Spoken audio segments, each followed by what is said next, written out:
On today's video, I'm going to do a look back over 5 years.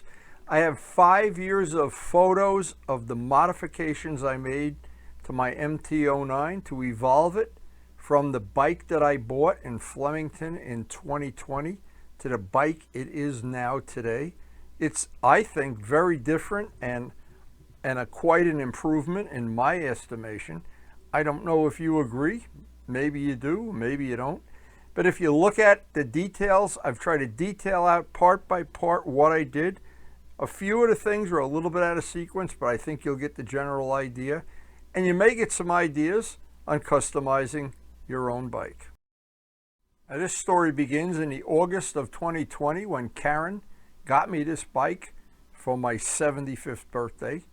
I had picked this out after shopping at several dealers and sitting on and looking at several other bikes that I had considered. I finalized it by sitting on the bike actually at Motorcycle Mall, but they did not have a blue one. I had to go to Flemington, New Jersey, quite a hike away, and I didn't want to ride the bike home, so Luciano graciously decided to help me by providing his trailer, and we trailered the bike home from Flemington. Now, this is the cheaper model, and I got it at a nice little discount because it was coming up on the end of the year, and they were going to change it for the next year, so that worked out pretty well. But I quickly, as I had it in the backyard, I quickly made a list of what I wanted to do to customize it, make it my own. Of course, all beauty is in the eye of the beholder, and all the things that you think are right or wrong with a bike are personal and up to you. But I knew I was going to make a lot of changes. In the beginning, I looked at it at several angles. I took many photos, sent them off to John Pothier, and we decided we were going to do a little bit on the computer with looking at different things we could do to put a little windshield on it, paint the wheels, among other things. And one thing right off the bat I didn't like was the gray color. It was flat gray. Everybody that knows me knows I don't like anything flat black, and I don't like anything flat gray even more. So I knew I would be doing a lot of paint work. I looked at the exhaust. It was fine, it was okay, but I knew in the end I'd do a very high polish on it ultimately. And so what I did, I decided every step of the way, from polishing the exhaust to doing any of the other little things that I did, the paint work, making the carbon fiber parts for this, I decided I would try to document it on the channel in full-length videos. Those videos are all out on the channel, and you just search the part. An example is if you search my channel with the word front fender, the carbon fiber fender comes up. Painting the gray, the flat gray. Now, I know younger people like flat paint. I don't, and it's my bike, so I get to pick. There were a lot of little things, and I made a list of what I call a hit list. Things I did not like. The flat gray was one of them. These big holes in the frame, did not like them. I thought it would look better with some little carbon fiber covers there. And as I looked around the bike, where the bolts that hold the engine on, they make little covers for that. Also, I had covers left over from the R1 project. And one by one, and basically anything flat black was in my gun sight for something that could be improved. The little eyebrows underneath the headlight being gray, I knew ultimately I'd want them to be either shiny black or blue. And one by one, I knew the lettering, the graphics on this. Now, I don't know who styled them, but I knew John and I could come up with something better. So on my list, a lot of the things had to do with the nose of the motorcycle. There were several things. The flat black around the headlights was one, but the scoops, and they had this lettering that went off the edge, which I was thinking, John and I could do something a little bit more stylish. Of course, it's all in the eye of the beholder, and you would think laying that out would be a 5-minute job. It isn't. Making it bigger, wider, longer, thicker, thinner. John and I went back and forth with the computer so many times to get it the way I wanted it. I wanted it to pick up the angle of the front of the scoop. I wanted it to look like Yamaha might have made it. I didn't want it to look like, somebody else designed it. I wanted it to have that MT09 look, but I did not want it to have that I fell off the edge of the cliff look.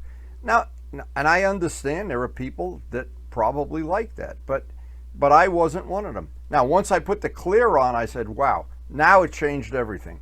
Just changing the scoops, those one part, changed a lot of the look of the front of the bike. And every time I did, I took a flat black part and painted it like the radiator covers, painting them blue instead of flat black.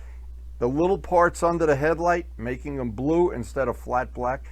It made the bike shinier, easier to maintain, and it gave it the look that I was looking for. And some of these pictures are not in sequence, but I really try to document each little part. Now, another part I really didn't care for was the, I call it the snow shovel on the back of the tire that's held onto the swing and arm. It has a license plate light, and I didn't like that at all. And a lot of modern bikes have something similar. I didn't like it on any bike. So I decided to change it. So I went out to YouTube and shopped for who made kits for this. I had a mold to make my own, but I said, yeah, let me just see what's available. And lo and behold, Graves made a really nice kit. It was reasonably priced, and I liked that it had an LED light for the plate and everything. And what I did, I decided to look at the video of how to install it, and the only problem was they left out one giant step of cutting the panel that's underneath the seat. And so what I decided to do, I made my own video of how to install a Graves tail tidy and a fender eliminator, whatever you want to call a snow shovel eliminator. And I didn't really think about it until the kit arrived in the mail, and I looked at, there was a lot of parts of it. It was really nicely made, machined, the parts are precision, they were all powder coated. But I thought, you know, in the past I had done these type of jobs in, you know, a couple hours. Well, because I had to modify the bottom part of the pan, it basically was an all-day job. Not out of the realm of anybody doing it, but if anybody's going to do it, checking out the video that I posted, I hope I didn't leave out any steps. I'd be embarrassed if I did, but sometime I do. Now, that changed the whole look of the bike. I like that. I like to see the back tire. I like to see the back of the bike. I didn't want to see that snow shovel back there. So that was one of the major little things. And that Graves tail tidy is a very nice accessory. If you're doing it, check the video out first. Now right away too, right from the first minute I had the bike, I said, look at all this flat black plastic. And I was determined one by one to replace the flat gray, some of the flat black, some of the parts around the seat. And I said, you know, what's going to happen? And I pictured this because I did it on the computer with John Pothier's help. We envisioned it with various parts painted blue, and I made little sketches. Now, and what happened is I developed this little saying that I've put on the videos many times, that on this bike, and actually on several other bikes, every time I took a part that was flat anything and made it shiny black or shiny Yamaha blue, I liked it better. And I'd go back and forth and do one part at a time. I didn't rip the whole bike down to the studs. And looking back, I could have saved a lot of time by just ripping off all the gray stuff and doing it all at once. But I knew Vlad was going to get me a carbon fiber front fender and a hugger, so I skipped over that. And I started with the seat parts, and I wanted to make the screen in the back seat part match the screen in the front cowl. Little details, but there's so many details on doing this. And when I started buffing out the blue paint, and again, thank you Dennis at Gavin's who got this right. The paint is a perfect match. Every time I'd put on a gloss Yamaha blue part or a gloss black part, I liked the bike better. Now, it isn't like I was trying to make a custom bike, a one-of-a-kind Harley chopper kind of bike, but I just wanted to make it look like Yamaha made this bike, but they did it with me as the designer instead of, well, whoever is. And a lot of people have commented that Yamaha should have hired me to design their bike. They haven't called me yet, guys, and I'm not sitting by the phone waiting. but I do like this kind of work. One of the parts of customizing the bike that took way longer than I thought it would be was the little fly screen, windscreen. And I had looked out on the internet, and there were hundreds of different styles and shapes and sizes. And I decided this one would be as close as what I had in my vision. Now, when I got it from China.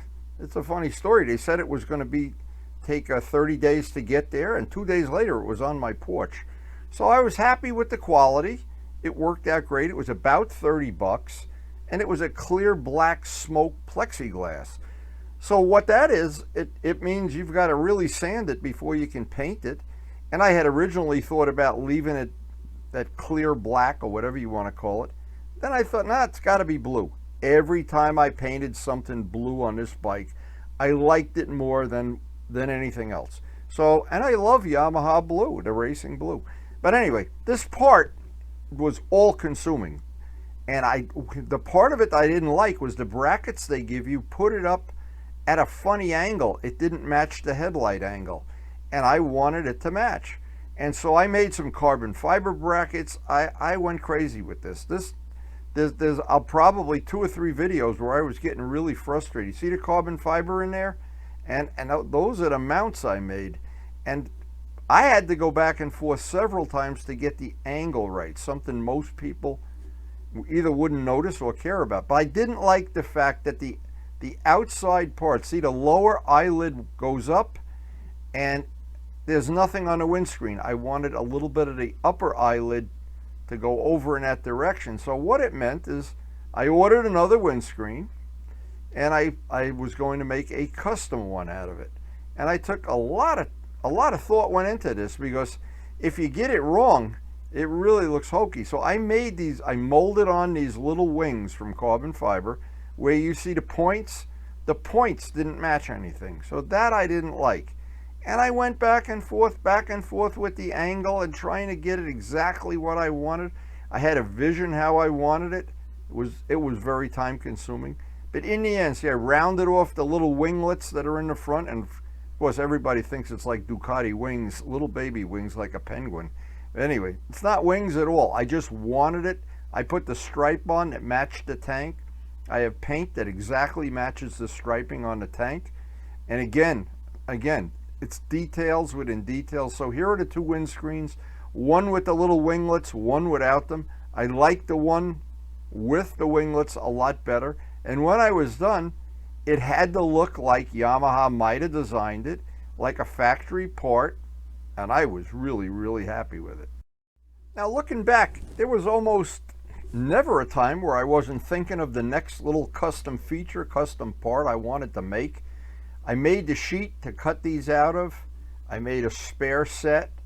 I tried a lot of ways of mounting them so you wouldn't see screws. It's all on the videos that I made, and it was very time consuming.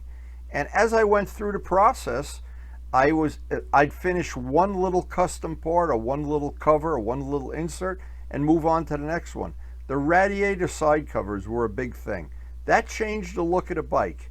And again, sadly, not every picture here is in sequence, but that little part, to me, changed the look of the bike. And the fact that I don't have to look at the screws made it even nicer. I got the bolts that hold the engine in. Those frame covers worked out great. Vlad's carbon fiber hugger and front fender, thank you Vlad, worked out perfect. And there were other little parts that I made inserts for, and there may be even some coming in the future, I don't know. Every time I wipe the bike off and work on it, I just think, yeah, that would look a little better. That part could be covered up. That part I could make blue. Now, again, all in the eye of the beholder, but for me, this is a part of motorcycling I enjoy. The screening, this goes at the back seat cowl, underneath the seat cowl. I wanted that to be an exact match of the screening. It was chrome screening that I bought that's in the front scoops. Now the front scoops, when you buy the bike, have 2 big bolts right in the middle of them. And when I was done with that, that's a little detail. By the way, the carbon fiber license plate backer, that's another little part. The back end of this bike is very, very nice. The screening in the front scoops, Now when you get to a certain point in doing any kind of custom work, it's very important that things match. And to me, a lot of people don't even see it. Well, that's okay. But to me, having things match is very, very important. And those little eyebrows underneath and the little I call them the upper eyelids, the little fins, little details like that. And there are a lot of them on this bike. A thing that I have to confess, I cannot ride a bike that doesn't have good mirrors. I found a set of mirrors that were about an inch wider than the stock mirrors. One side, of course, is reverse thread, so you can't just order them indiscriminately. I took my time, painted them high gloss. That extra inch of being able to look behind me, night and day. I just feel more comfortable every step of the way when I can see behind me, and I know the blinkers on the bike, people are going to see them. Now, that cover around the headlights, this bike has 6 headlights, 2 parking lights and 4 headlights, and they are super, super bright. And that flat black part, this was like something that was annoying me. Every time I'd look at the bike, I'd say, I got to paint that gloss black or blue. Do I want to make it blue? Do I want to make it black? I thought about it for a while. Then I just bit the bullet, painted it gloss black. When I actually buffed it out and put it back on the bike, I said, that's the little part that was annoying me. It just didn't look right at that point in time. Now, a lot of people buy a bike and just drive it and trade it in. I buy a bike, I customize it. This took 5 years, by the way. I customize it to my exact needs and ergonomics, and when I fall in love with it, because I don't buy and sell bikes. I buy bikes and keep them. And that little part, every time I look at it, I think see that the extra little headlight underneath the headlights? Well, I guess it's parking lights. When I was done with this, I just couldn't believe it came out better than I even envisioned it. But there was still one major thing to do. So my MT09 did come with powder-coated wheels. They were blue. Now, a lot of people like the blue wheels. In fact, in the beginning, I wasn't too upset about it. But they weren't shiny enough for me. Now, I know, because I buffed these out. I even made a video of buffing out the powder coating. That made them a little bit nicer. But I knew you couldn't do the spokes. I had to sand and wire brush the spokes. So my thought was, as long as I'm going to take all of the powder coating off, I can now sand every surface by hand. And a lot of people would not want to do this much work. They'd want to just sandblast out the wheel and repowder coat it silver. Nothing wrong with that. Guy had good luck doing that. But I wanted to deal with paint. Now, there's a personal reason. If you have a painted rim, you have to be careful putting the tires on and off. And I don't use tools. I put the tires on by hand. I've made a lot of videos with the duct tape method and using Motion Pro and Windex and everything to get the tires on and off. A lot of tire changing videos out there for anybody interested. But what I wanted to have, because I want the wheels to have smooth surfaces, not cast. If you look at some of the really, really high-end wheels, there's no casting. They're all flat surfaces that have been machined or polished or sanded or coated or anodized or whatever. But they're smooth. I didn't want those sand cast spokes. So this really became the ultimate labor of love. And I always do one wheel at a time. I always shoot a video because that's one of the most popular videos. People see how much labor goes into doing a wheel the way I do it, but there's not a lot of cost. It's just a lot of work. But in the end, the thing you buy by having a painted wheel instead of a powder-coated wheel, if you do happen to chip it or scratch it, or a chip comes out from a stone or whatever, you can touch it up and make that touch-up disappear. That's almost impossible with powder coating. Now, when I reassembled the wheel, of course, I polished all the hardware, did what I call the normal wheel restoration, so that when I put the wheel back and a brand new tire, everything now on the front of the bike I was going to be happy with this when this was all done. In fact, I looked at that wheel after buffing it out and cleaning it and polishing it and doing everything. I thought, how many hours do I have in that wheel? Wow. And I still have to do the back wheel. But what this does, I don't tend to rush it if I take one wheel off at a time. I don't get ants in my pants. When you take both wheels off, yeah, if you're going to do kind of a production job, I guess. But I do this with the idea in mind. It's a labor of love, like polishing or painting anything. I want every part to be as good as I possibly can make it. Because the bottom line is, I am going to be looking at that wheel until the day I die. That's a long time. I'm 80 years old. Maybe not that long. So I had mixed the paint, the silver paint, I mixed myself, and I did it with a very unique method of using only urethane, no colored paint. I put the silver pigment in the 4:1 urethane and then coated it with clear urethane, and all 4:1. And that has been, as the years have gone by, that has been super, super durable, and boy, does it hold a shine. When those wheels are out in the sun, they just sparkle. And the thing is, they're going to sparkle forever. Now, there was a lot of sanding on the back wheel. The hub is much wider than the front wheel, all with wire brushes, with sandpaper, self-etching primer, and then self-etching primer that's sanded. Again, these videos are all out on the channel. Just put painting wheels on my channel. Search painting wheels. There must be 100 painting wheel videos. Now, every step of the way, I was still thinking, I don't know about this experimental paint. I don't know. Even though the front wheel came out great, and I did look at it next to the powder-coated wheel, that picture with the back wheel still blue. Oh, yeah, yes. When I put it together for the first time, and again, cleaned everything back up immaculately, polished the bolt heads, did all of the things that I normally do when I restore anything, and a brand new tire. This just got to be the cherry on the sundae. When that was all assembled and the only thing left was, I looked at that flat black chain guard and I said, oh my God, I liked it actually better without the chain guard. But I decided I would paint it. I made a little carbon fiber insert where it was hollow. That's a little carbon fiber insert. That's another little cherry on the sundae. And we're getting to the point now at the end of this where everything was like the cherry on the sundae. The painting the little blue on the front fender, all of the little details, the detail. I got the jivvy mount, and I made this radar detector box for the radar detector. Much nicer than the bag I had used when I first got the bike. I love the way that worked out. Interchangeable, and I spent, the video is out on the channel. I made this from scratch. It's not an aftermarket part, it's a windy part. And getting the fit and finish on this perfect, another labor of love. And people that see that in real life, you don't see any screws, you don't see any detachment parts, and people are like, how does that come off? How do you do that? I always like that. And whenever I park this bike, I've done it up at Bikes and Breakfast, next to a stock bike, it almost looked like it's not even from the same litter of pups.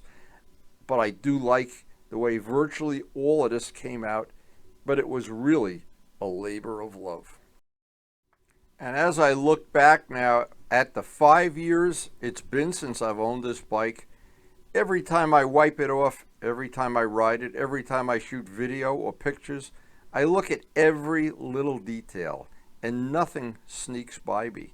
And I keep looking for things. Maybe there's still some things I want to do. I'm not sure. But I know the work I've done already. I'm very happy with it. I know the comments I've gotten on the channel have been pretty positive. And I want to thank John Parthia for helping me every step of the way with the computer and the graphics on a lot of other projects too. And the silver wheels. Boy, if there ever was a labor of love, those wheels, yet every time I wipe the chain lube off them or the dead bugs, or I have to change a tire, I think, what a beautiful extra part that is. All the little covers, the carbon fiber covers and inserts, the polished exhaust, and that seat cowl. That seat cowl, truly, truly another labor of love. Every step of modifying this whole bike over 5 years is out on the channel for anybody super interested. But before this whole day's over, I want to just go out and get a little ride before we end the video. And every time I take the bike out of the garage for a ride, I think, wow, all those changes were worth it.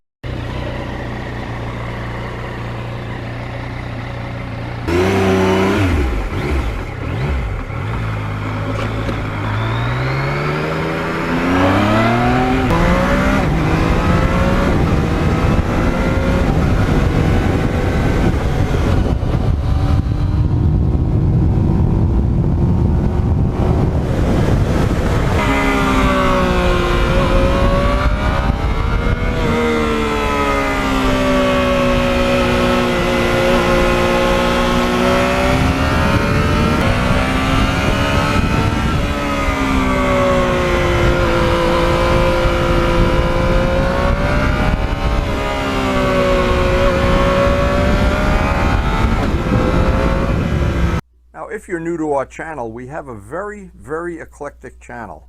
One of the new features we have now is some of the videos are grouped into groups that you can access all the videos for one category in one mouse click, and it should be very convenient and very handy. Just check out the feature on the main screen playlist. And thanks to everybody for supporting the channel. We appreciate your support, and it makes this channel possible with all the things we do. The painting, the wheels, the polishing. And please take a second or two and hit the like button.